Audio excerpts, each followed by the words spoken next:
Khabib साहब से हम बात करते हैं कि उनकी क्या तैयारी है अब अपोजिशन की इस तहरीक और मार्च को लेकर।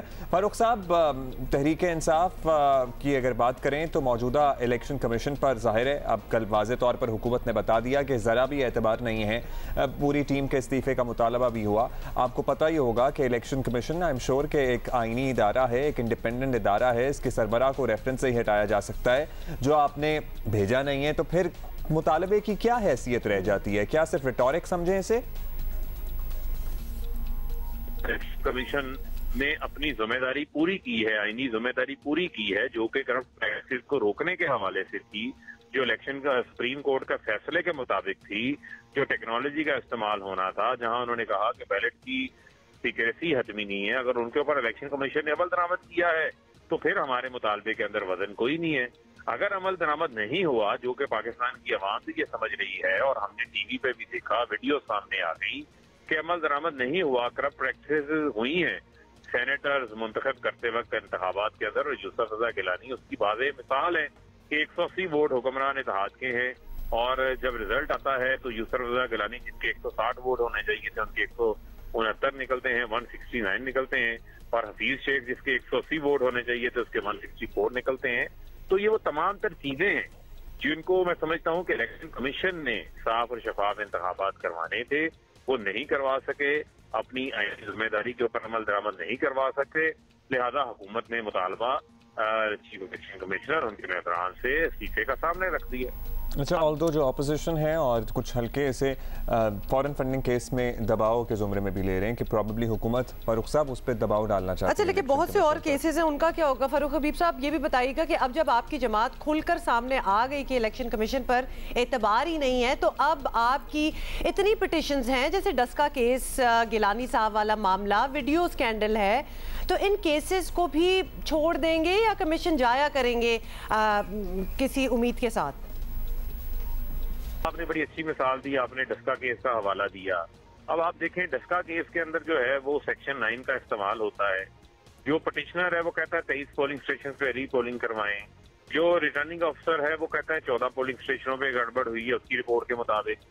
ना उनका कोई फॉरेंसिक होता है, ना उनका कोई जो है वो क्रॉस क्वेश्चनिंग होती है। समरी ट्रायल के ऊपर आप पूरे हल्के के अंदर रीपोल करवा देते हैं, कल को कोई भी निकलेगा 4 फायरिंग करेगा और आप हर इलेक्शन जो है वो रीपोल करवाते रहेंगे। चलें, खैर वो आपका फैसला आ गया। लेकिन जब हम बात करते हैं कि अली हैदर गिलानी की वीडियो सामने आ गई, राजा परवेज अशरफ असेंबली के फ्लोर पे खड़े होकर कह रहे हैं एडवांस पैसे पकड़ दिए इन्होंने बाबा। आसिफ अली जरदारी टीवी शोज पे आके कह रहे हैं जी हमें 20 वोट कम मिले हैं। मरियम सफदर कह रही हैं जनाब कि ये नून लीग का टिकट चला है, नोट नहीं चले, ये नून लीग का टिकट चला है। तो ये इन तमाम चीजों में इलेक्शन कमीशन का जो रद्देमल रहा, हमें 3-3 बार दरखास्तें देनी पड़ी उनको जाकर अपनी सुनवाई करवाने के लिए। इसके ऊपर तो आज खुद इलेक्शन कमीशन के पास इलेक्शन एक्ट 2017 के 126 के तहत उनके पास पावर्स मौजूद हैं। सेक्शन 9 के तहत उन्होंने अपना स्कोप खुद बहुत ज्यादा जो है वो एक्सरसाइज किया डस्का के अंदर।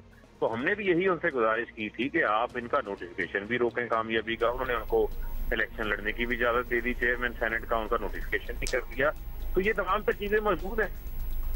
आई वंडर ऑल्दो जो डिप्टी चेयरमैन और चेयरमैन के इलेक्शन कमीशन के ज़ुमरे में नहीं आते, लेकिन डिप्टी चेयरमैन को जो ज़्यादा वोट पड़े, हालांकि पीडीएम और अपोजिशन के अरकान की तादाद, वोट्स की तादाद ज़्यादा थी, तो उस पर भी तो फिर वावेला करना चाहिए ना कि वहाँ फिर ज़मीर की आवाज़ थी और वहाँ कोई पैसा और दबाव नहीं चला। आई वंडर फारूक साहब ये क्या डबल स्टैंडर्ड है? आप ये बता दें कि अब तक तो हुकूमत का सिर्फ इस्तीफ़े का मुतालबा ही है, जो आपके मुताबिक एक सियासी नौयत का मुतालबा है। तो इस नौयत की डिमांड के साथ साथ डेडलाइन भी कोई है कि जनाब बस अब ये 30 तारीख तक इस्तीफा दें, या अभी खुला टाइम है आपने दिया हुआ कमिश्नर साहब और उनकी टीम के लिए?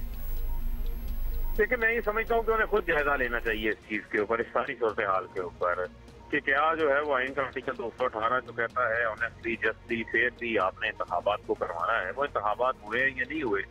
और मैं ये समझता हूँ कि जो भी शख्स किसी पोजीशन के ऊपर जिम्मेदार बैठा हो, अगर वो नहीं कर पा रहे तो मैं नहीं समझता कि उनको वहाँ पर रहना चाहिए। उनको, उनके मेंबरान को, उनको अपना सारे मामले का जो है वो जायजा लेना चाहिए। जायजा लेके उनको रिजाइन करना चाहिए और ये हमारा मुतालबा है। इस मुतालबे को हम बार बार दोहराते रहेंगे।